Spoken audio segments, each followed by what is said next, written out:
So hello and welcome. तो आज हम लोग इस वीडियो में देखने वाले हैं क्लास 9th का साइंस का चैप्टर नंबर 3 एटॉमिक स्ट्रक्चर का सेकंड वीडियो। ठीक है, तो इसके पहले वाले वीडियो में हमने डिस्कस कर लिया था कि एटम क्या होता है, एटम की स्टोरी क्या थी, फिर डाल्टन्स ने किस तरीके से एटॉमिक थ्योरी को रिप्रेजेंट किया, वो सारी बातें हम लोग प्रीवियस वीडियो में देख लिए थे। आज हम लोग इस वीडियो में देखने वाले हैं इज एटम इनडिविजिबल। मतलब अभी तक की कहानी में हमको ये समझ में आया था कि डाल्टन ने क्या कहा था कि जब हम लोग किसी भी ऑब्जेक्ट को जब ब्रेक करते जाते हैं तो ब्रेक करते जाने के बाद जो सबसे छोटा पार्टिकल जो मिलता है जिसको फर्दर ब्रेक नहीं किया जा सकता, उसी को डाल्टन ने क्या नाम दिया था, उसके पहले वाले जो भी थे उन्होंने क्या नाम दिया था, एटम नाम जो है दिया था। तो अब क्वेश्चन ये उठता है कि क्या वाकई में किसी भी ऑब्जेक्ट का, किसी भी सब्सटेंस का सबसे एकदम जो छोटा पार्ट होता है एटम है, एटम को और डिवाइड किया जा सकता है कि नहीं किया जा सकता। अब इस पर जो है बहुत सारे जो है साइंटिस्ट का जो है ध्यान गया। उसमें फिर हम लोग अभी पढ़ेंगे जे थॉमसन, ठीक है, गोल्डस्टीन। जे थॉमसन मतलब एक तरीके से समझ सकते हैं कि उन्होंने पूरे फिजिक्स की दुनिया को ही या साइंस की दुनिया को ही बिल्कुल पलट कर रख दिया था कि एटम से भी छोटा कुछ और चीज होता है, एटम के अंदर में ये चीजें होती हैं करके बहुत सारे एक्सपेरिमेंट जो है हुए उस समय। तो उसी के बारे में हम लोग पढ़ते हैं, क्या एटम को भी और तोड़ा जा सकता है कि नहीं, इसके बारे में हम लोग डिस्कस करेंगे। With the idea of an indivisible atom, chemists were able to explain chemical reaction as well as describe different law and rules.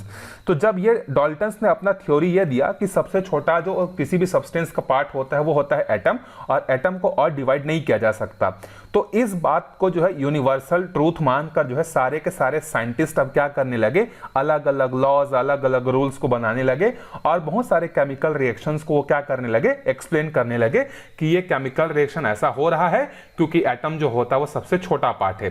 तो ऐसे उस डाल्टन्स थ्योरी को जो है दुनिया भर सारे साइंटिस्ट जो है एकदम सही मानकर सारी बातों को अब एक्सप्लेन करने लगे।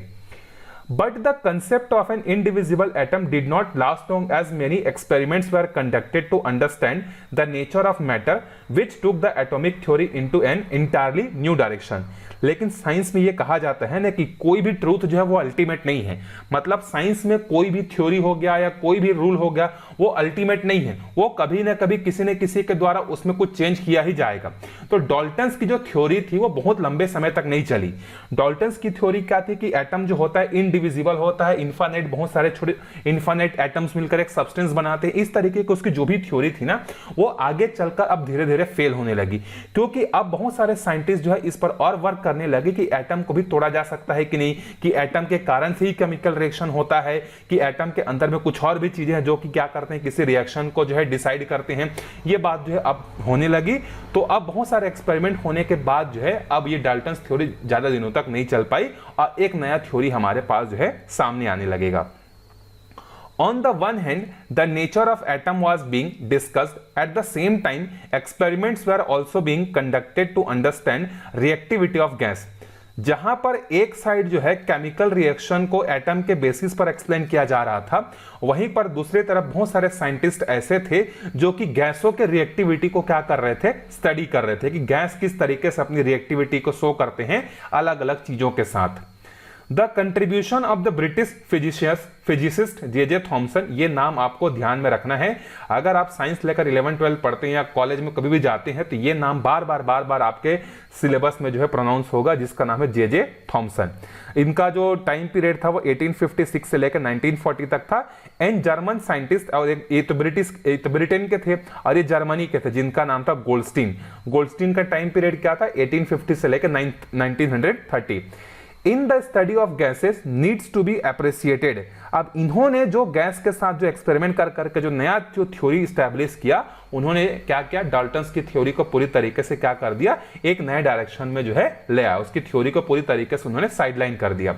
For example, Goldstein observed that when a sufficiently high voltage is applied across the electrodes of a glass tube filled with a gas at low pressure, current flows and the stream of a shiny ray are emitted from the cathode.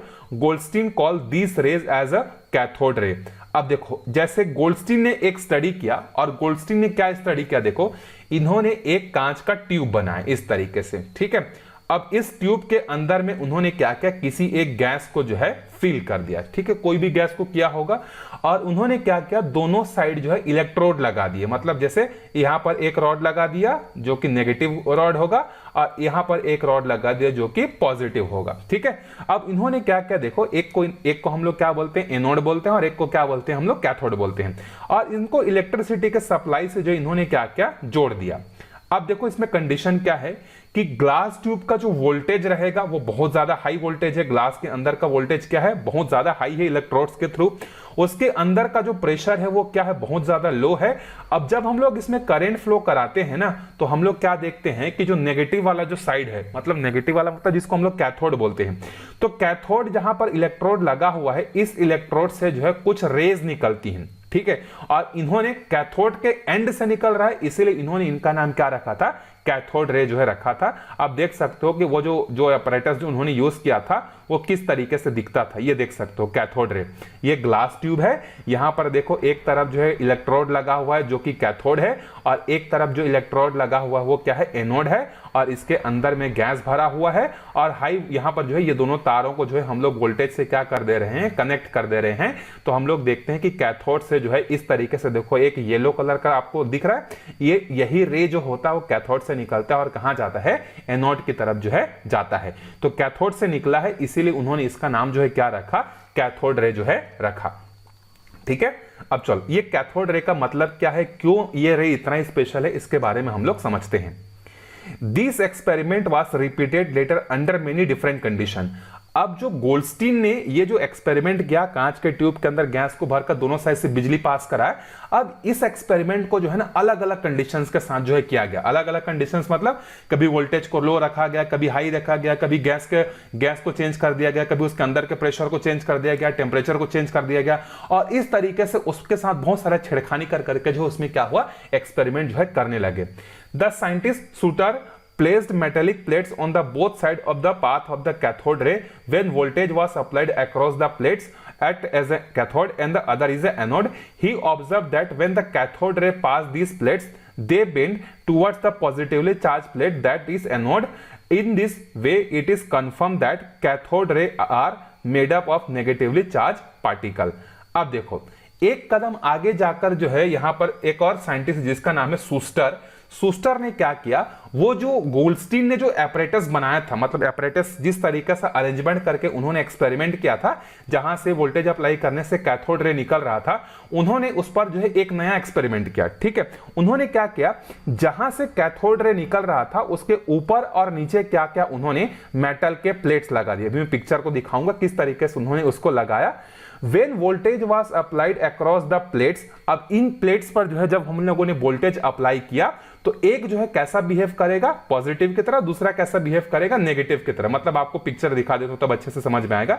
ये देखो ये modified version है, ठीक है। इस तरीके का ये जो ग्लास का जो ट्यूब दिख रहा है ना, ये ग्लास ट्यूब पहले किसने स्टडी किया था, गोल्डस्टीन ने किया था। अब शूस्टर भाई साहब ने क्या किया, ये जो हमारा कैथोड वाला जो रीजन है ना, कैथोड के ऊपर और नीचे इन्होंने क्या किया, एक प्लेट लगा दी। देखो सकते हैं आपको यहां पर प्लेट दिख रहा होगा, ठीक है। अब इस प्लेट को क्या क्या इन्होंने जो है वोल्टेज से जोड़ दिया, इस पिक्चर में नहीं दिखाया है, ठीक है। ये दोनों भी क्या है, एक वोल्टेज सिस्टम से जो है क्या है, जुड़े हुए हैं। तो ये जो प्लेट है उसमें से जो एक प्लेट है हमारा पॉजिटिवली प्लेट होगा और दूसरा क्या होगा, नेगेटिवली प्लेट होगा।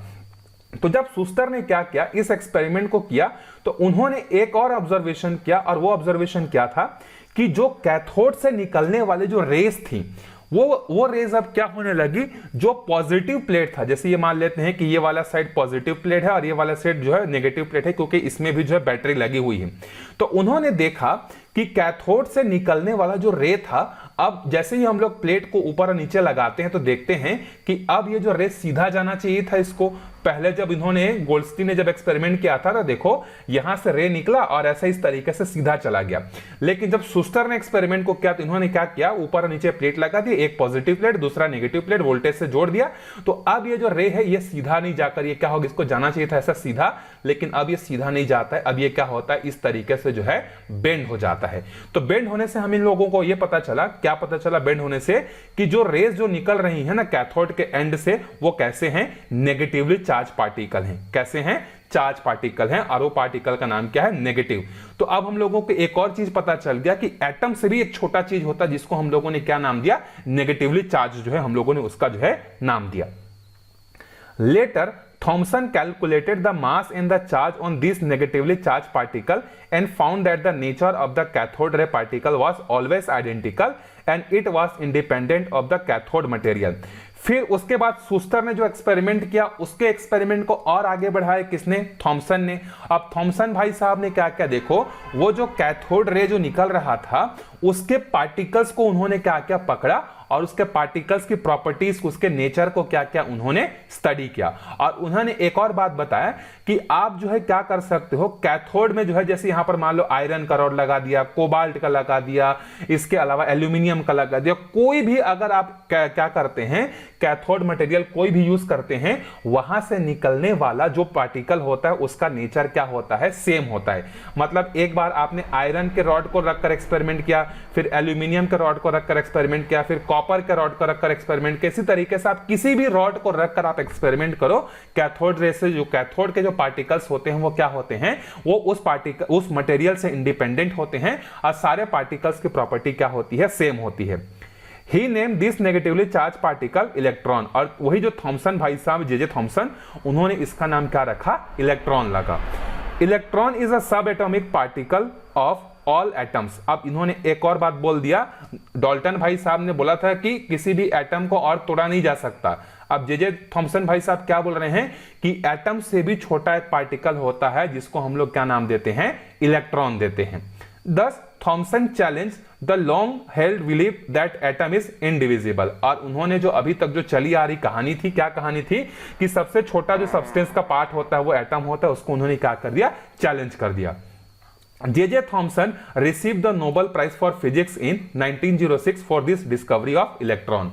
और इसी के डिस्कवरी के लिए 1906 में जो है इनको क्या मिला, इनको जो है नोबेल प्राइज जो है इनको मिला। तो कहानी क्या थी, अभी तक कहानी ये चल रही थी, डाल्टन भाई साहब की थ्योरी पूरी दुनिया में चली गई थी और उनकी थ्योरी क्या थी कि कोई भी सब्सटेंस जो होता है वो बहुत सारे छोटे छोटे पार्टिकल से मिलकर बना होता है और वो छोटे छोटा पार्टिकल का नाम उन्होंने क्या रखा, एटम रखा। अब इनकी थ्योरी ज्यादा दिन तक नहीं टिकी क्योंकि इनके सामने कौन आ गए, गोल्डस्टीन आ गए, जे थॉमसन आ गए, शूस्टर आ गए। अब इन्होंने नए नए एक्सपेरिमेंट किए। तो पहले एक्सपेरिमेंट करने का शुरुआत किसने किया था, गोल्डस्टीन ने किया। गोल्डस्टीन ने क्या किया, उन्होंने कांच का ट्यूब लिया, उसके अंदर में गैस भरा, उसके अंदर का प्रेशर को लो रखा और दोनों साइड से उन्होंने इलेक्ट्रिसिटी पास कराए। तो उन्होंने देखा कि नेगेटिव वाला जो एंड है वहां से क्या निकलता है, एक रे निकलता है और जो कि दूसरे डायरेक्शन में सीधी लाइन में जाता है।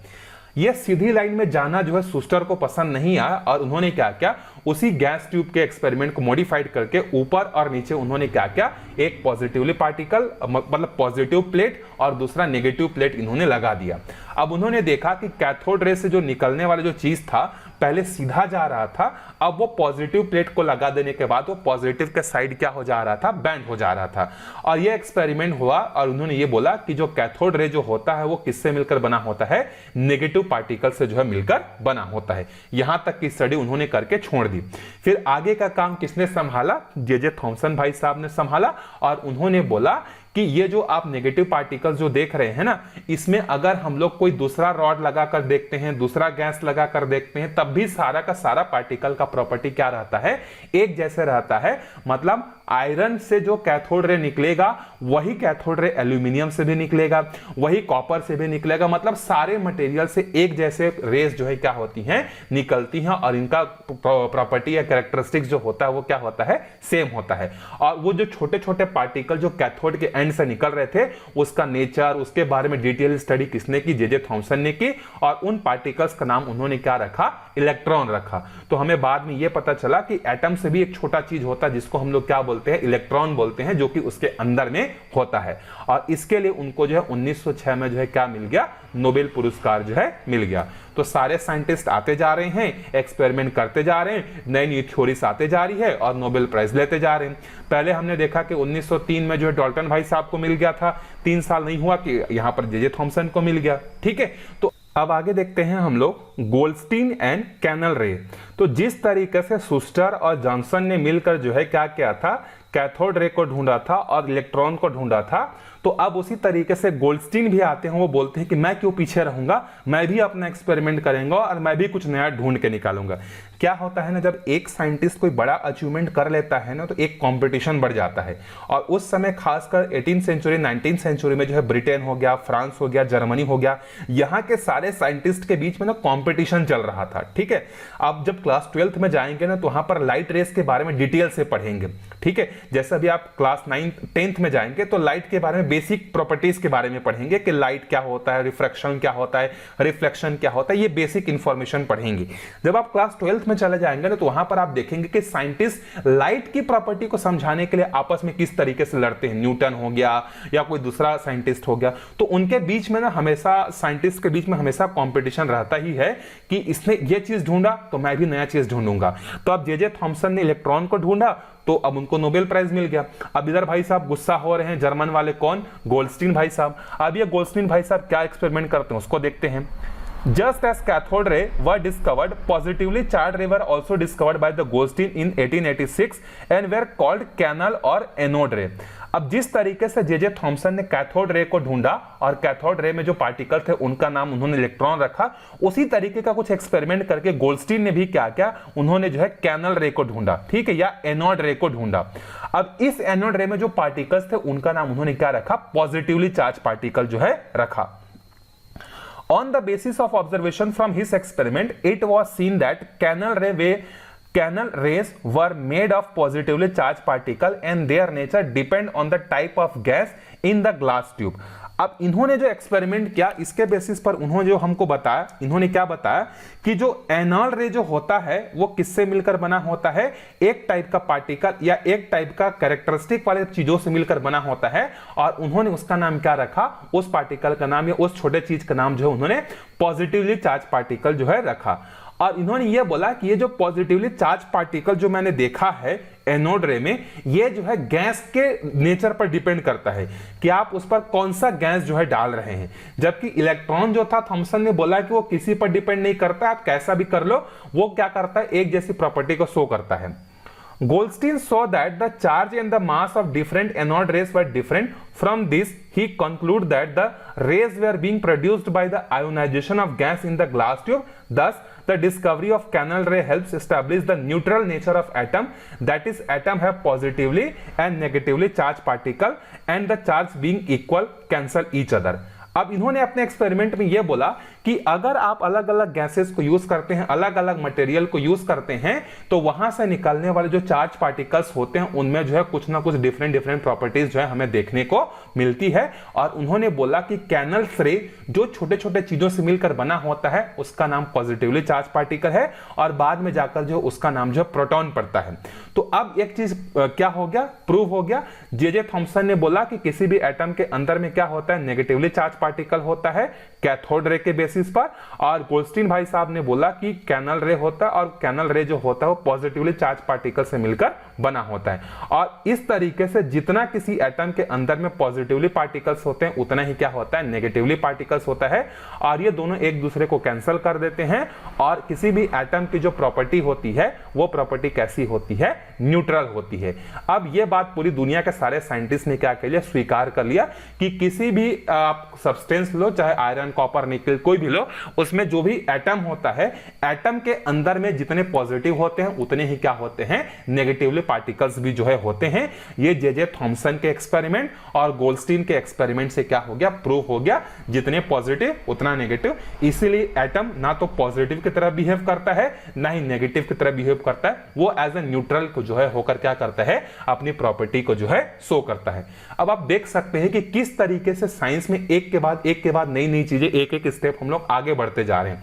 पहले हम लोगों को सिर्फ पार्टिकल के बारे में पता था, फिर एटम के बारे में पता चला, फिर मॉलिक्यूल के बारे में पता चला, फिर एटम भी बहुत सारे छोटे छोटे चीजों से मिलकर पता चला, मतलब छोटे छोटे चीजों से मिलकर बना है ये पता चला।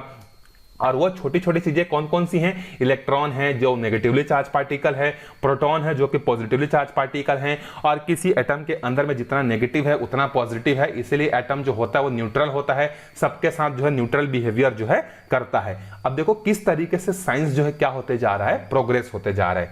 अब देखो यहां तक कहानी जब पहुंच गई कि किसी एटम के अंदर में नेगेटिव और पॉजिटिव दोनों होते हैं, तो अब ये किस तरीके से होते हैं? क्या एक कॉर्नर पे सारे नेगेटिव होते हैं, एक कॉर्नर पे सारे पॉजिटिव होते हैं, कि ये आपस में जोड़ी बना बनाकर रहते हैं? इनका अरेंजमेंट्स कैसे होता है किसी भी एटम के अंदर में? अब इसका स्टडी किया जाएगा। अभी तक हम लोग डाल्टन्स की थ्योरी से खुश हो रहे थे, जॉनसन ने उसको क्या कर दिया, पूरी तरीके से डिस्ट्रॉय कर दिया। फिर गोल्डस्टीन ने और एक कदम जाकर बता दिया पॉजिटिव होता है। अब कोई और साइंटिस्ट आएगा, वो बोलेगा कि देखो एटम के अंदर में जो पॉजिटिव और नेगेटिव होते हैं ना, ये ऐसे अरेंज होते हैं। तो इस तरीके से साइंस में प्रोग्रेस जो है होते जाता है। तो अगले वीडियो में हम लोग देखेंगे कि ये जो पॉजिटिव और नेगेटिव जो पार्टिकल्स हैं वो किसी एटम के भीतर में जो है कैसे बैठे रहते हैं, क्या इकट्ठा होते हैं, अलग अलग होते हैं, कहीं पे खाली जगह पे बैठे रहते हैं, कैसा इनका अरेंजमेंट होता है, इसको हम लोग अगले वीडियो में डिस्कस करेंगे। तो आपको कैसा लगा, कोई कंफ्यूजन अगर होगा तो आप कमेंट करके बता सकते हो। मिलते हैं अगले वीडियो में, तब तक के लिए बाय बाय।